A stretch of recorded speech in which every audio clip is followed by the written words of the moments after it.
سلاف بینەرێ بادینان ئەوەموو گەشتنێ خەلەکەکەدیش بەرنامە ستونام رازە کو بەرنامەکی تایبەت ئێزیاوی گرێدایە بینەرێجا دەبێ خەلەکێدا ئەم دل سەروان هێرش و گەڤێن ترکیا بۆ سەر شنگالێ و ئێزیدیان ئاخەوین دیسان شێک بێدەنگی حکوومەتە هەرێما کوردستانی حکوومەتە عێراقی هەمبەروان هێرش و گەڤان بۆچی زەبڕەتن دیسان ڕۆلی ڕاگەهاندنێ تایبەت یا کوردی هەمبەروان هێرشان چاوا لێتڕێنن بۆڤان پرسیار و چەند پرسیارێکە دیشێک دێشمێبانی هێژاکەین بەرێز ڕۆژنامەبان شێروان خدر کاک شێروان تو خێراتی بۆ بەرنامەی ستونام رازە سەرچاواگەڵ سوپاس دەستخۆشی لەهەوە بەڕامێوەت بکەم ممنون سپاس بۆتە کاک شێروان نەوە بەحس و خەبەری دناوە ئێزیاندا تایبەت سەر سۆسیال میدیا بێژین بەحسای چەندێک دێتن کو ترکیە هێرش بکەتە سەر شنگارێ و داگیر کەتن شنگارێ و جارەکەدین پشتیش دەستێدا ئاشاتی ڕزگارکردن ئەف هێرش و گەفێن نەوە سەر شنگاری تێنەکردن بۆچی تسبڕین گەفێن ترکیا نەجارەیەکە ترکیا گەفات کەت و گەفێن وەکی وێ ڕاستژی گەفێن ماتەرسیدان و کو ئەردۆگانی گوتی دێهێمەت تورکیادا ئەو دەما گوتی دێمەت ئافریندا ئەوژی وەکو سینناریۆ وەکیاوەیە شنگالێ بوو کو چۆت ئافرینەدا ماخڕادی 2010 چۆ نەها ئەف گەفل سەر شنگالێ نەکە میوان گەفانە و ترکیا بنیازە ئەپ هێزەکە مەزم بێتت شنگالدا ئەف گەفە پشتیچی تێن پشتی وەزیرێ بەڕەوانیا ترکیا خەڵوسی ئاکە هاتیا عێراق بژین گەل حکوومەت عێراق و گەل حکوومەتە هەرێمەژی کۆمبوونا کرد و توێ کۆبوونێدا وەکو چالاکوان بێژە ڕۆژنامەوانیا ترکیژیت بێژێت مەلەف ئەف مەلەفێ ترکیا شنگالێ سەر مێزێ تاوڵێ دانابوو یانی سەر مێزێ گفتوگووە لە عێراق و کوردستانیش دانابوو هەندێک ڕاگەهاندنە ترکیت بێژن ئەردۆگان توێ کۆمبوونا وەزیرە بەڕەوانیاوان گەل حکوومەتن عێراق و هەرێمێ گەلک گەشتبین بوو بژت و ئەم گەشتە نێزیکی اتفاقەکە بووین و هجوومەکە مشتەرەك سەر شنگالێ بکەن لێ ڕاستیدا ئەگەر ئەو گەشتبانە ڕێکەفتنەکە ئەردۆگان نەتگو ئەس ئێم هێرشەکەم دەگوت بە ئەم پێک با دە هێرشەکەکەین ئەوەوە دیارە و نەگەشتە ڕێکەفتنەکەیە ئەگەر گەشتە ڕێکەفتنەکە ئەف ڕێکەفتنە یا هەفتش بێت گەر ڕێکەفتنە هەولێر و بەغدای بۆ نمونەوان وەژ ڕێکەفتنەگیرە سەر شنگالێ کولگۆر گوتناوان هیچ هێزەکە نەفەرمی نەمینتە شنگالێ ئەگەر هات و هێزن عراقیان فەرمی بتنێ سەر بڕیارە حکوومەتە عێراق بینە شنگالێ و گەفێن ترکیاژی دیسابێت هێرش کاتە سەر شنگالێ ئەوە ئەگەر وەکو معادلەکە لێکدن ترکیا دی هێرش کەتە سەر حکوومەتە عێراقی ئەڤژی بۆ سیادا عێراقی نەجوانە و عێراق خۆشی vەیەکی قبول ناکات ئەوە هەموو لایەکی جڤاکە نێودەوڵەتی لایەکی یعنی ئەردۆگانی خۆگەلێک دیتیا هێرشی لیبیا کرێتە دیت پشتەوانیا ئەذەربیجان هێرشی ئەرمینیا کرد چۆت ئەفرینەدا دەور مستەمر هەرێمەی و عێراقی بژین شنگالێ بردومان دکات ئەڤ دەبێ ترامپیدا بلێ ئەف دیدنا من هاتنا بایدنی گۆڕینەکە یەخت سیاسەتە نەوە ئەمریکا تێدا بکات الگۆر گوتنا بژین شارەزایان بوارێ سیاسەتێ و ئەو متابعە ئەم سەر دەنگ و باسەکەین و هەرش وەختێ ئەو جۆ بایدن وەختێ ئۆبامای جێگرێ ئۆبامای بوو هەنگی ژوی ناکۆکیت گەل ترکیە هەبوو ناکۆکیین وی نێت کەسۆکینێت گەل ترکیە ناکۆکوی گەل سیاسەتە ئەردۆگانیەک و بێشێت و دەنگێن ئازاد ناهێلی تو مایە خۆت وڵاتی دراوسێ هەماتکە و ئەڤژی ڕاستە گەفان هۆش سەر شنگالێ یعنی چی ماوی تێنەشت ئەگەر ببیانوە پاکەکێ دێ گەفال شنگالێکە کارت اتفاقك وەکی وەزیرێوان هاتی اتفاقەکە گەل حکوومەتە عێراق بکات بێشتی هون بان هێزا نەهێلن یانژی ئەvە هێزێنوانە فەرمینە ئەگەر هاتن هێرشکردنە سەر ترکیا ئەم دێ سەرەدەریت گەل هەواکەن لێ ئەڤە خڕ ئەڤەنینەوان استراتیژەتە دەڤرە شنگال ترکیا گەلک بژین تەما کریە بووەیەکێک و بڕێکە شنگالێ دێ هەموو هاریکاریال سەر ڕۆژئاوای کوردستانە پرنی ئەو چۆناوان بۆ ڕۆژئاوای کوردستانێ ئەنهۆ بایدن بۆ گەفک بە دو سەر سووریا خڕێ تقریبا بۆ سەر گۆرگۆتناوان بۆ سەر هەر جهەکی هێزن سەر پاکەکێ بەیان ئەبناوێن جودا جودا هێزن کوردیان بژین دژی حکوومەتە ئەردۆگانی شۆرکەن نکوی ئەو وەتکەت و هاریکاریە سەر هەمووا برێت لێ ئەڤە شاشیەکە بدیتنا منەس نەوەکو چاودێرێکی سیاسی لێ وەکو ڕۆژنامەوارێک بەرەخۆدەم دیتنامە بە شەشەکە مەزنە ئەردۆگانێکە تایبەتژی سەردەمێ بایدن ئەگەر بایدن سەر حکمی بێت و ئەردۆگان کارێکی وەسە بکات دێ زانارکە مەزن گەینتەخۆ. بله سيد بحث سياستنا في دولتي كانوا بيجين كو هدف تركيا كاتشيا جبو هيرش كردني سر شنغاري وبرا بدريش كتو قدروش أبا بتقرتنش آلية شنغاري با كو ريك استراتيجية بوش تركيا كو بيجين أو ظلم زرداريات بيت بكتن آلية دي بيجين مرة ما هبونا باكاكي واندر كابا هبونا بان هيرشا بيجن سيدا چند كارتي كرنا خول سر باش روجا ازيا كتم تايبت دبرك وكو شنغاري كو بيجن ابا بري 4 سالا كا بيجن 6 سالا شك بورين كوشنوش جنوسايد كي درباز بوين يعني او جنوسايد هرم ازم سريوان دهاتي ليت چند كارتي كرنيل باش روجا ازيا كتم چند مطرسيال سروان بخو اكيد مطرسيكا قالك مثلا كو تركيا بوشي ازدل تركيا نمان يعني الرجال چند كرد زور تركيا ازدي هند زور هن قالك من تركيا ازدي دينسز برن يعني نهوجي تركيا بجنا ازدي دينسز بجنا فرمانن ازدي رابين قالك شوان فرمانن ده صلاة تركيا راكربنكو اگر وان بخوجنا كربت بشتوانيا وان بوا حتى بفيدو ما هيجي بشتوانيا تركيا بو يعني قالك رابورتين هوالجرين دولات أوروبيين هين كو تركيا بشتوانيا راستوخول داعش تكرو مرمجي أو بكو شنقال بوا جينوسايد كرنا قالك بوا جينوسايد كرنا ملاتك بوا كوجي ملاتي ازدي وقال ازدي بينا أبا أجر هاتو تركيا وكو قوتنا خوكرو هات الناف شنقال دا مطرسيكا إكجار زور سر ازدي هيا هم شروي آيني با هم شروي كالتوري با هم شروي جواكي با کلتوری ده هولداد کلتور و ناسنامه شنگال میجوی همو بگوهر چاول دورن دین چوین وقت عثمانیه جی وقت او دسالات خو عثمانی بر بلاف کی نهوج کو هندک بجن هولداد ویا کی بکات هر جهه کی چوبات ده هولد يعني میجوان خرب گوهرت کلتوری وان گوهرت انجا دیانت وان اولا وان جی گوهرت اف مطر سیاست الازدواجی اگر هاتو چون شنگال بدویا ازدی اگر ازدین هره ازدین عراقي وهرما كردستاني تشتكي وصف دستيفانيت كسان ازديتين ما ازديل ولاتن دنيا جهاني هنا او دسا ازديل ماجي ابن دربي ولاتي چهم وقت چالك بان چهم وقت سياسة ندر چهم جي وقت پنابر الوان ولاتي بيدفيا خو پشاندان كان يعني بزاف كان كو جفا كان في دولة دي الفي كيسي رابط النهلن شنقال كافتا دست تركيا ده كو كارتكنا كإجار مزن ديل ازديابت بله سيدا بيجين بحسوان هيرشاكا بكي بيجين كردستان بيجت ازدي كرديت رساني انه عراق جت بيجت ازدي بشكي جرينجن الرساني عراقينا آیا بيجين بدنجا بان هر حكومتا سربي چند بوشي زبرين يعني سربان هيرشا بان قفا كسر دبركا بيجين عراقي ده دبركا كردستان بيجين شنغاري كردستانية تدناستن اتزاني بدنجا وان جاري ام نزانين كجاري بدنجن انا من قلت بري في قفيب كات ابدو سير رجا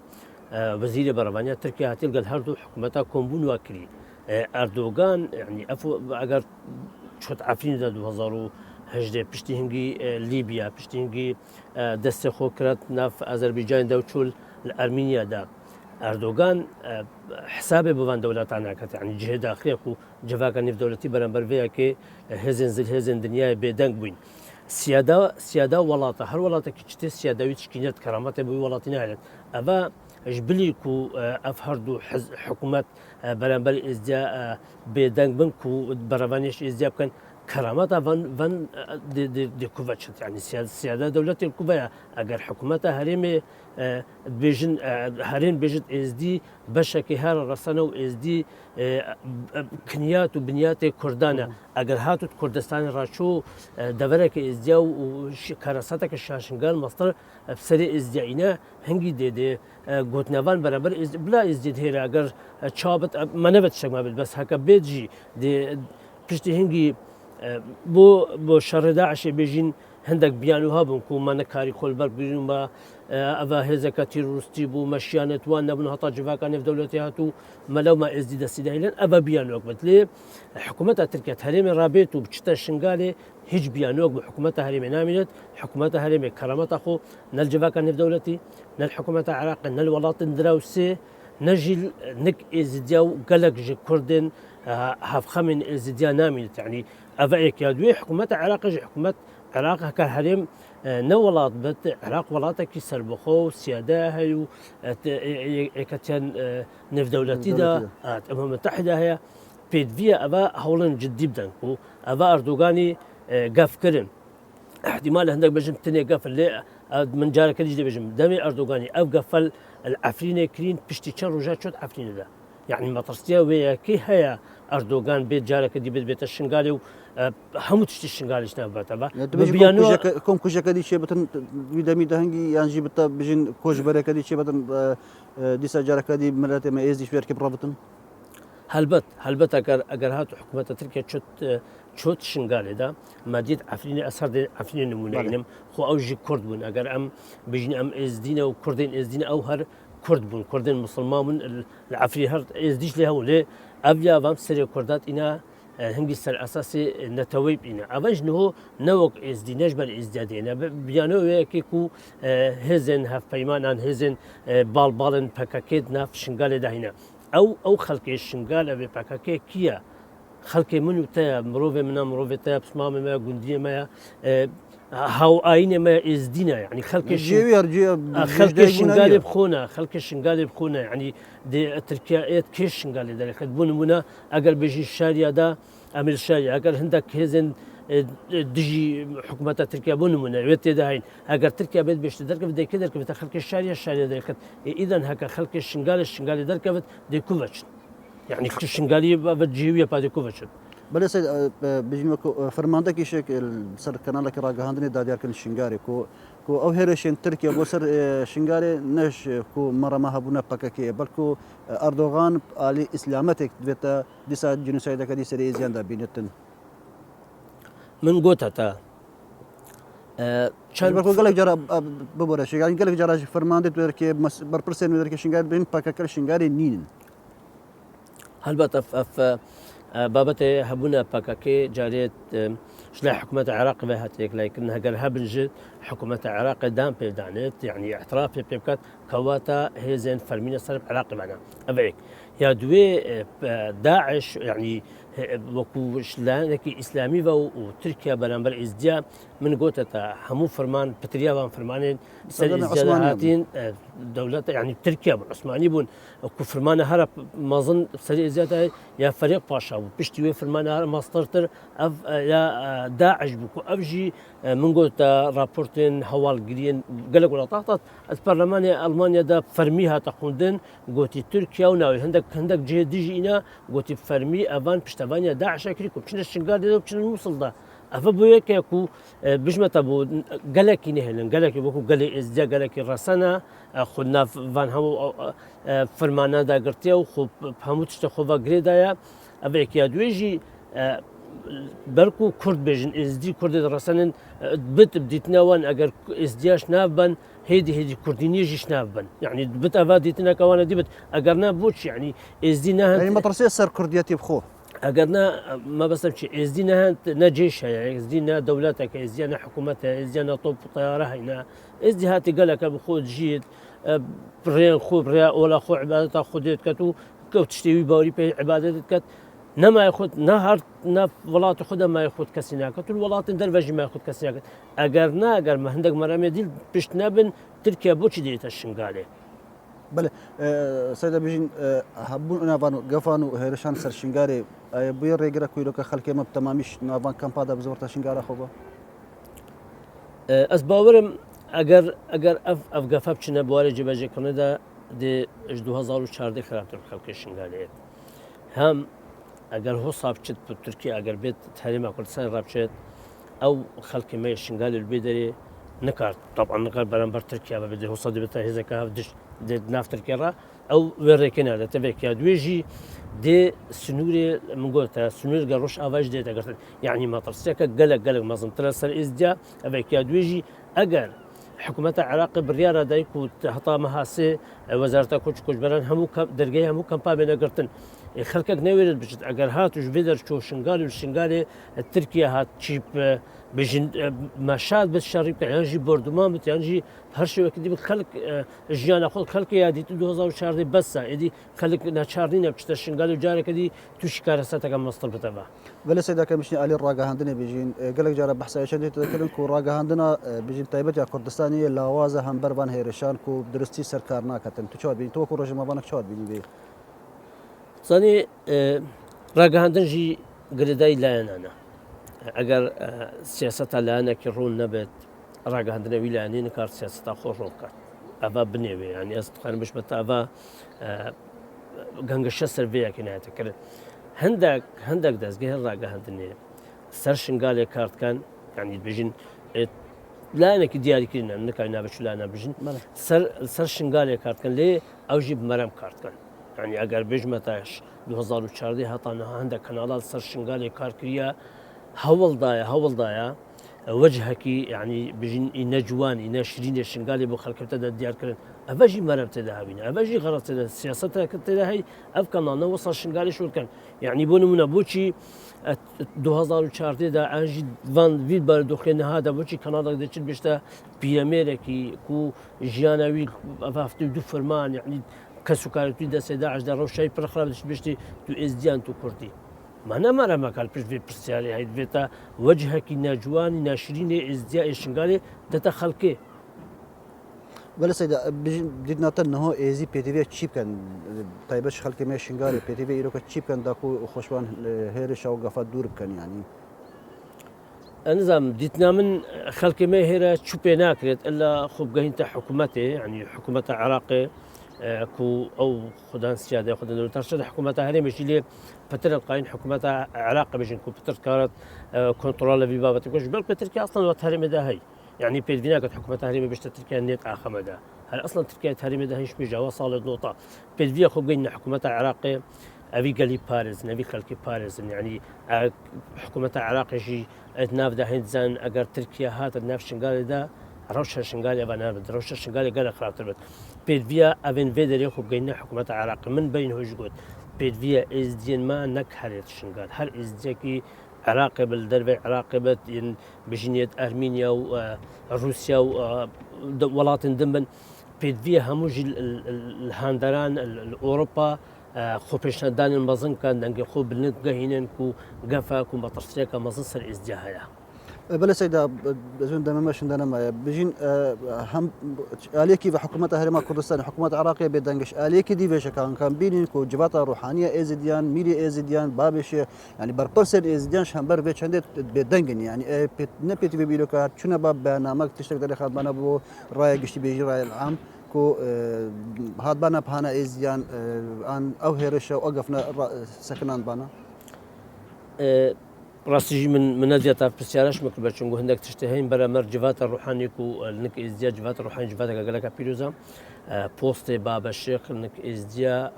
كو باب الروحية ازديا بركب بربرسل كانت ازديا لو بحسكين باب الروحية ازديا شروي اينيفا يعني بس مخابن افحل بيستهابن كو ازدي وبكن كو نهو نيفك ازدي هسنا كان كو باب الشيخ باب وانا باب الروحيه وانا يعني اوجه داخليه بهم ازديا جفات الروحانيه هطان هو كارمش متاحك هندك لدوان دابجن لدوان السياسيين يعني ابشن اندام جفات الروحاني خو فكشن بوج خو فكشن جبر هلوستن جفات الروحاني شنقو نهلوستن ازدياتنا هلوستن حزبيتها انهابتن ميري ازديا باب الشيخ كو ام خرزانين باب الشيخ شاوها تهال بجارتن وشناكو كنا شو هذا البلد شون شناكو كنا في ازدياد هاتنا شكر سر هالبجارنا باب الشقون هالبجارنا ميري ازدياجي اذا اف افنج لاين هندك هاتنا كار انان دير غور برجواندين وان كاركن غور برجواندين ازديا كارنا كان يعني باش بيه مطر سكا كيلو كاب بيجين مال ازي بيجيك بابتن يعني بيجي شنقار الاليكي ولات الشيخ الاليكي يعني بين الدوبه شك سي بشك تزني كاكرم استكارم بجمتا افش بلانك يعني اف هالوستل قال ازيات اف كريار قال ازيات هنا كرن افش بلانك افش بو لو واسكرنا مال ازيا جاري هيك بلانا وانا هيك سرقر تضامل شنقال تكون كركر جمبايدا وقتي دسبيك دو جفاتا بلندا ازيا شنقال هذا دامزرد من او برسالة ذكر مقولتي اگر هون بيجن هندك ادفيتا دەرزەکردنا بینە مالە ئێزیکەن و مالە ئێزدیشێک بەکەن گوتمانە ئەvە پلااوەوە بجینە دیوان ئەvە بێتە ئەم نەچار کرد ینی کەلک نەچار کرد ئەvە پلانە ینی ئەگەر هات و ئێزدێن شنگال و ئێزدێن وڵات شێخی جنیڤەک شمیری وش بابەشێخ نەڕازی بوون ئەگەر هات و وان بابەشەخ نەبێ سوبێ بابەشەخچی بێژێت بۆ نمونە یان ژمیری ئێزیا خەڵکە گوێ خۆ نادەتەیە ئەvێکیا دوێژی ئەوێن هەلبژاردین دێلگۆر بەرژەوەندێن خۆ دەنێشوری نکارن بڕیارێکە بدەن سوبەی بێن کۆنگرەکە ژۆمەوەنی بکەن ئەم هاتنە ترکیە شەرمەزار بکەن نکارن بێژن تنێ دەکارن بێژن پەکەکەیت ترکیادا و تیرۆریست یعنی شنگالدا و تیرۆریستە شنگالدا و پێویە دەرکەون مەبەرین هۆشکە لێ دوانش کەسانین ئۆلیین ئێزیدنە بە جێداکەنە بله سيدا بيجين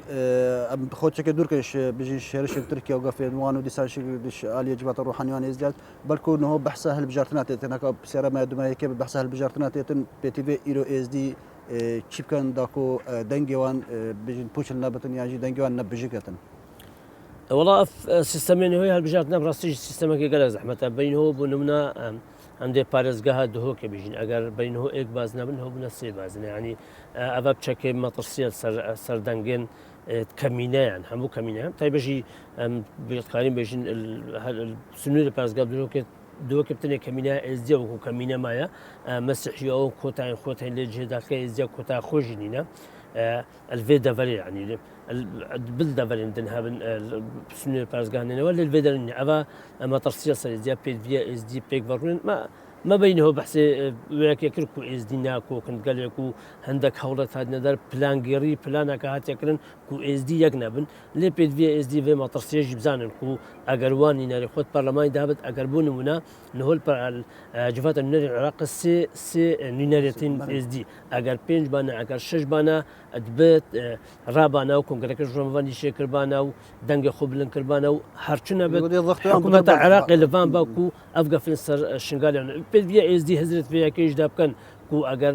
چەند ئەندامن وان جڤاتە نوێنەران زێدا بن دەهێن مافیلوان زێداتر لێت سپاس بۆ ڕۆژناوان شێروان خەدر کۆیلۆ تو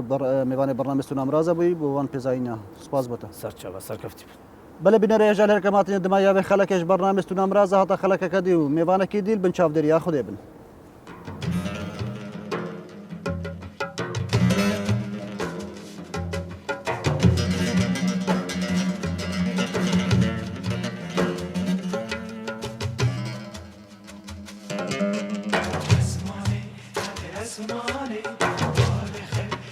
تسمعني